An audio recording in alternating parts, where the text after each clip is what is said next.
Hi everyone, hope you're doing fine, and thank you so much for dropping by my channel. For those of you who are new here, my name is Eileen and my channel's name is called Eileen's Lookbook. Recently I realized that there's been a lot of interest in Miss Audrey Hepburn. I think also it's because of the documentary that they are doing on her. And Miss Audrey Hepburn has always been a fashion inspiration to me ever since I was a little girl. Obviously apart from my mom, but I remember the very first time that my family and I went to Singapore, and my dad got a VHS player, and the first 3 videotapes that he got for us was The Sound of Music, My Fair Lady, and the Bible.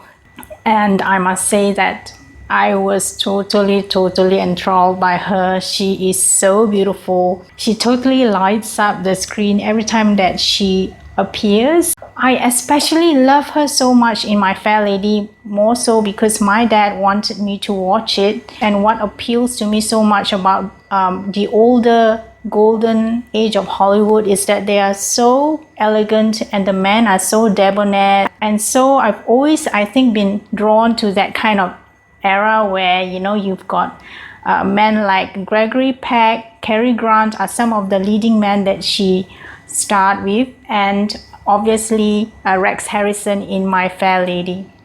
So the scene that really captured my heart and put her first place in my heart as a fashion icon is the scene where she appears wearing that all-white column ball gown for ball that she has to go to.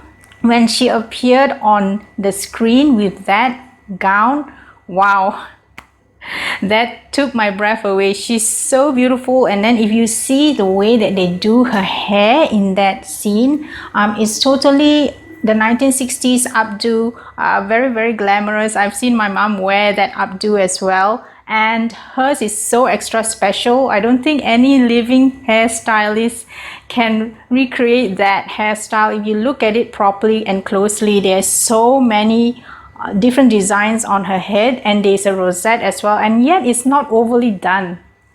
She carries it off so beautifully, and I think it's because she's wearing a very light sort of a tiara, almost not there. It's like a very delicate kind of a filigree design on her head, and her gown is really simple and long and with sequins and beadwork on it. Obviously you cannot talk about her without talking about her role in Breakfast at Tiffany's. I'm not going to go too much into it because I know that a lot of you have watched it. Also, I think that was the first collaboration that she did together with Mr Givenchy. He designed most of the outfits in that movie, although it was said that Edith Head was actually the one who carried out the design and who made it. So until now, nobody can really pinpoint, and both of them are not around anymore. I love the chemistry between her and Gregory Peck in Roman Holiday.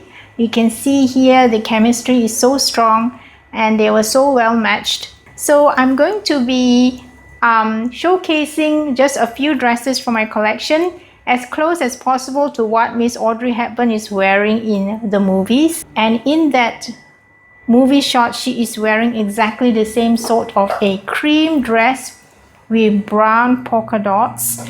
This dress of mine has got frills at the sleeve bit, and she is wearing a dark brown scarf tied to her neck, but I have chosen to wear this exactly the same kind of a beige scarf to match my dress, and I am wearing a brown belt.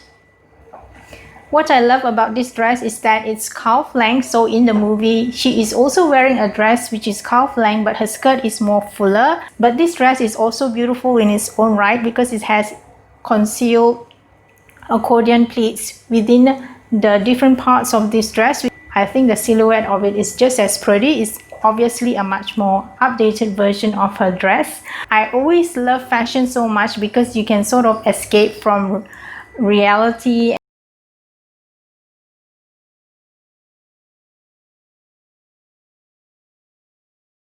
I've been, so privileged to be given this opportunity to do something for children. And I'm very optimistic because basically it's a country that's too poor to help itself. That you're getting a whole new generation of fans discovering you for the first time? I have a whole, as you say, a new generation of children who see me on television. And had it not been for television, I'd have been long forgotten. And that, of course, is lovely.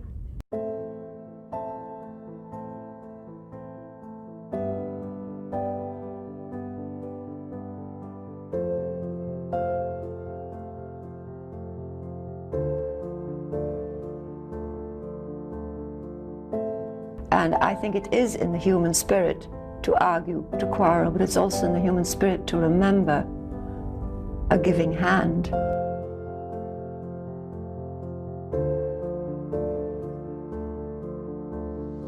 For what is friendship if not a willingness to give? To give laughter where there are tears, comfort when there are fears.